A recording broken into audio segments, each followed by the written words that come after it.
Hey, welcome back to E-commerce Marketing School. I'm Tony, your host, and today we have some serious SMS and email strategies for you. Coming on the show today, we've got Nikita Vakhrushev, CEO of Aspect, and he'll tell us how his client went from $500 to $6,000 in monthly email revenue by changing one thing. And we'll also cover other things that he is seeing work for his clients right now. So get ready to take some notes and let's dive in. Hey, Nikita, welcome to the show. Hey, Tony. It's a pleasure to be on. As a fellow listener, I feel humbled to be invited onto the podcast. That's right. You listened to the podcast and now you're on it. And we love doing that, right? Like having you on, you're a listener, but what you have today for us is really, really, really valuable. So anybody out there, if you have something crazy to share, please hit us up. But Nikita specifically, welcome to the show. It is a pleasure having you on. So I guess first, just so everyone can get to know you a little bit, why don't you tell us a little bit about yourself and Aspect? Yeah, of course. So I founded Aspect about 2 years ago, but this is not my first marketing venture. I actually started entrepreneurship back 5 years ago when I started my first agency, focusing on SEO, web development, etc. And then when we rebirthed or reconstructed that agency, we focused solely on e-commerce, advertising, e-commerce CRO, email, etc. And that's when Aspect was born. About a year into it, I realized doing everything is not the way to do it, and we've had some hardships. Yeah. And eventually switched only going into email and SMS purely because we were getting way better results for our clients on the email and SMS side versus email, Facebook, everything else. So about a year ago we switched and have not looked back since, and we've been killing it and crushing it for all of our email and SMS clients. Yeah, you're telling all of your clients to niche down. Meanwhile, you're trying to do everything, and you're like, "Oh shoot, we should follow our own advice." Exactly. Okay, so tell us about that a little bit. So you help your clients optimize SMS and email capture. Tell us a little bit about what you guys do for your clients, and kind of lift the curtain a little bit. What are you seeing working right now? Yeah, of course. Email and SMS capture is one of the things that we do. We obviously provide the designs, the copy, etc., everything that has to do with email and SMS. But when it comes down to email and SMS email and SMS capture, it's very important to be intentional with what you're doing. So, for example, we had a client come on in October. They had, I'd say, about like $500 in overall email and SMS revenue. They have a list of 10,000 people. Obviously, Wow. Something's wrong here. Yeah, totally.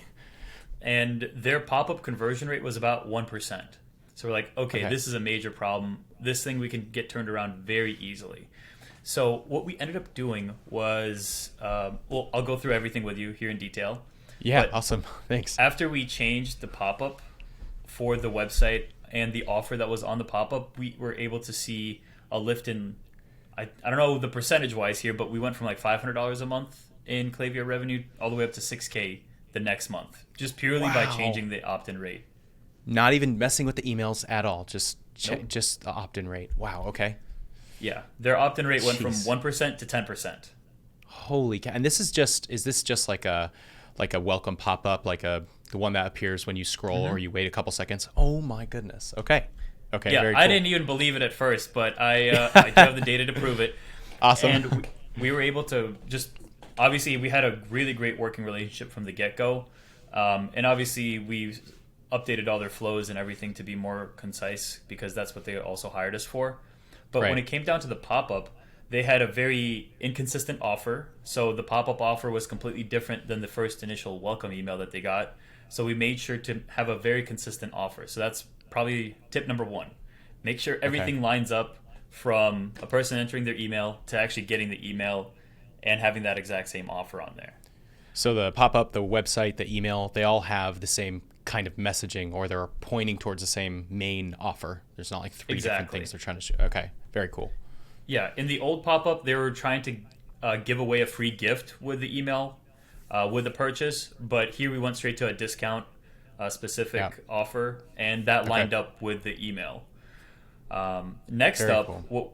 what we did was we actually improved the styling of the pop-up. So I can't visually show you right now, but the pop-up had the brand colors, but it didn't have any of the brand font or it didn't have any of the brand looks. So the pop-up looked a little bit off. It had like, what would you call them? Like the dashes all around the pop-up, like of the square. It just looked completely off-brand. Like it was like a cutout or something like that. Yeah, so Okay. we made sure that the pop-up was on brand, with not only the emails but also the website. That's another thing. It goes back to consistency. You want to make sure that everything from end to end is consistent. Your offer as well as the look of your pop-up, because customers get confused and they might be thinking that the pop-up's not from the right website, or maybe you never know. But you want to minimize the questioning of the pop-up as much as possible. Totally. You want to make it like as seamless as an experience as possible, as effortless for them, right? Exactly, exactly. The next thing, what we did was the original pop up, like before we came in and changed it, it had like, give us your name, give us your email, give us your phone number. And then it asked another question of like, hey, what do you prefer? Or like, how is your. I forgot I forgot what the question was even about. Like, But what's your there favorite was a color or lot. something like that. Something random, right? Yeah, exactly. And we like just shrunk that down to just what's your email and what's your phone number, because that's honestly the most important information. And we didn't want to gatekeep Right. more people from coming into the pop up than than we were before. So we just reduced the information that you needed to input. So that was another thing that contributed to the high conversion rate.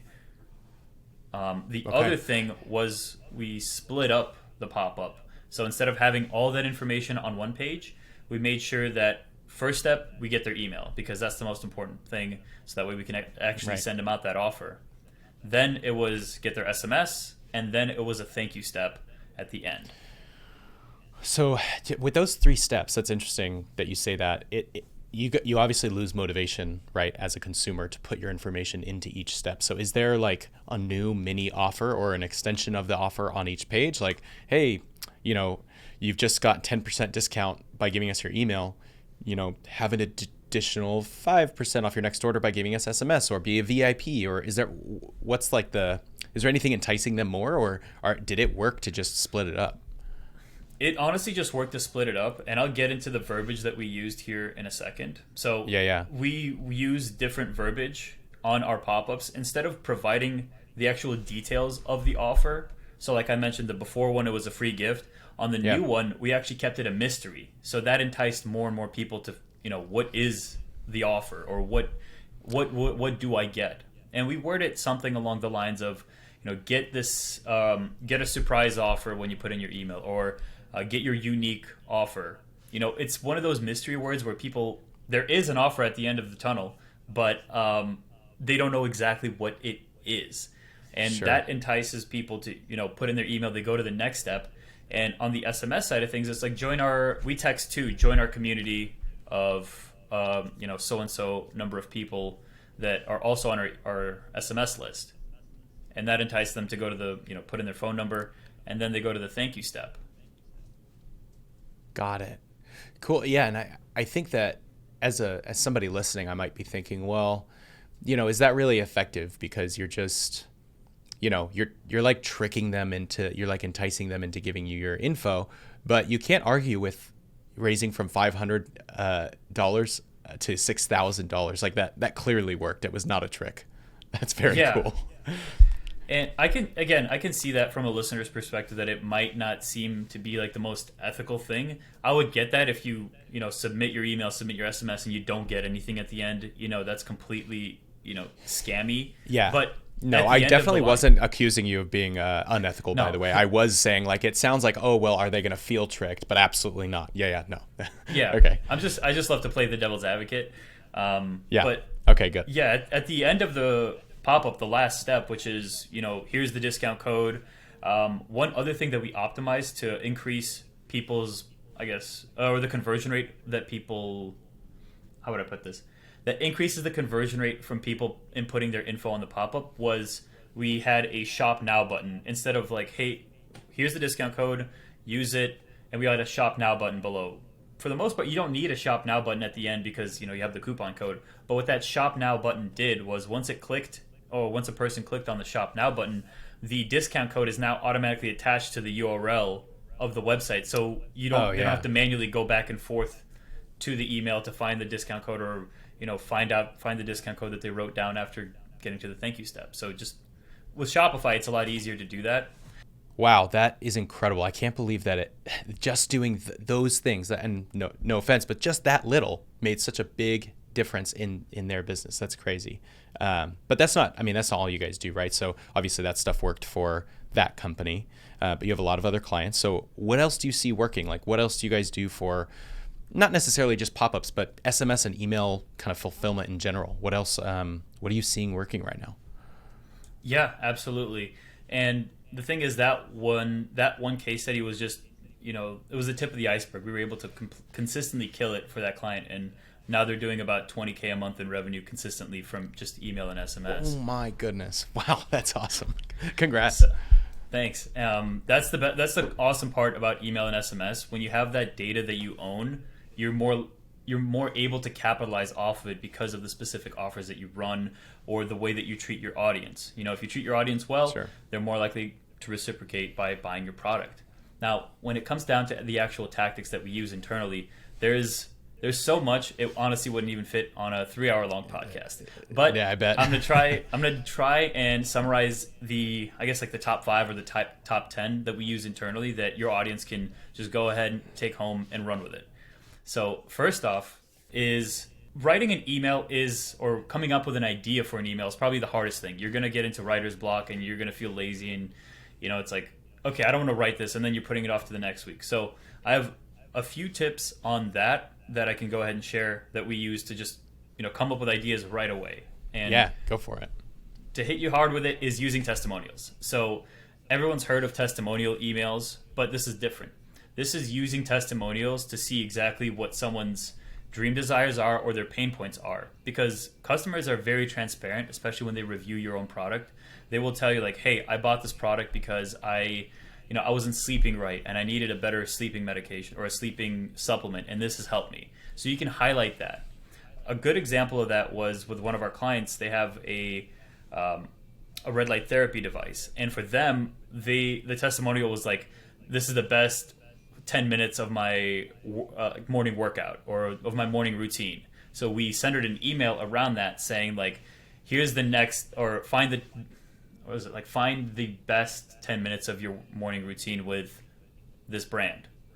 Right. And then we just highlighted all the benefits of utilizing the product as well as including that same exact testimonial in that email. That's like a snowball effect, right? Because the more, if you can get selling, obviously that's the hard part, initially getting selling, but then you may not know your customer avatar fully, but then once you get into it and you start hearing, these feedback, you're literally hearing the voice of your customer, your perfect customer, because they bought from you. You're hearing it in testimonials, and you can just plant it right in your marketing. That's brilliant. Yeah, exactly. And we've done it countless of times for all of our clients because it's just a really easy way to just like, oh, here's an idea, and then we just list it down in our monthly campaign calendar and write them out and send them. That's awesome. Okay, cool. Great. Check. Let's do that one. The next one is obviously everything with AI has been very overblown, and for good reason, because it is, especially with what OpenAI set up with ChatGPT, it's been crazy. Yeah, it's been crazy. But using AI to help you write, I'm not going to get into too deep because I'm sure everyone's already tested out or tried it. But if you haven't, just have set up a prompt to just say like, write me a subject line for an email for a supplement brand catering to the female audience, and then it'll write you a really good subject line. The next thing is utilizing Klaviyo blocks or just overall email templates. So you have all of your dynamic sections in one big long email template. So that way, when you have to build another block, you don't have to rebuild it from scratch. You can just place it in from that big template. So that has saved us a ton of time when it comes down to email fulfillment and making sure that the emails are set up and ready to go for the client to review. Because, if you're spending so much time doing the same exact thing, you just set it up once and then just drag and drop in. So highly recommend setting that up. Yeah, you could do that. It's easy. It's so easy. the next one is you want to have a email that is, number one, is deliverable, but is also very light as far as memory use. So I guess a rule of thumb is make sure that your email is less than 100 kilobytes. It's going to be hard to tell on how big your email size is. Most email providers don't tell you. But one thing you can do just to reduce that email size is to compress every single image that you use in your email. If you don't do it, it hurts your deliverability, it hurts the readability of the email, and eventually is a snowball effect for your domain, because if people aren't having their images load, they're not going to be reading the email. They're not reading the email. Google, Apple, Yahoo are going to notice, and then they're not going to deliver that email as efficiently as they would have to other people that are on your email list that got the same email, essentially. If someone listening doesn't know how to compress their images, is there like a kind of a free, simple way to do it, or how would somebody go about that? You have to first hire a developer. No, I'm just kidding. You just go to like nice. You have to go to like TinyPNG, or just look up image compressor online. Okay. And you just do it online. Yeah. Perfect. Okay. You'd be surprised at how much, like, we've compressed a client that was onboarded. We redid their entire emails, compressed everything, and their open rate and click-through rate almost doubled, purely because it was just getting delivered way better. Yeah. Wow, that's incredible. Yeah, absolutely. Yeah. A few other things. I don't know how much we are on time here, but no, let's go. Let's do it. Keep it going. Okay. Yeah. Another thing that we noticed that has worked well with us, has worked well with our clients, has been integrating SMS into all of our flows. So integrating SMS more so on the follow-ups rather than initial. So the initial contact is through email, but if we have an offer, let's say halfway through our welcome flow, we send out the offer through email, no response, no purchases. We send a follow-up via SMS, purely because they may have checked the email, but the SMS is just another reminder on a different medium or a different platform, your message inbox, for them to follow up on that offer. And if they don't follow up from there, then obviously we go back to email. Or I would just recommend using it where it's more contextual. So maybe abandoned cart flow, or any offers that you're running for a long period of time. Like, let's say you're having a 4th of July sale all week. I would interlace like follow-ups with SMS here and there. I wouldn't do it too much, because if you overdo it on SMS, you're going to start to lose the trust of your audience. Yeah, absolutely.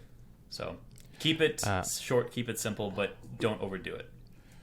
Well, Nikita, I think that if I ask you if I ask you to tell me any more, then nobody will have any reason to be your client, because you're just going to give away all your secrets. So I think it's just too bad. No, I'm just kidding.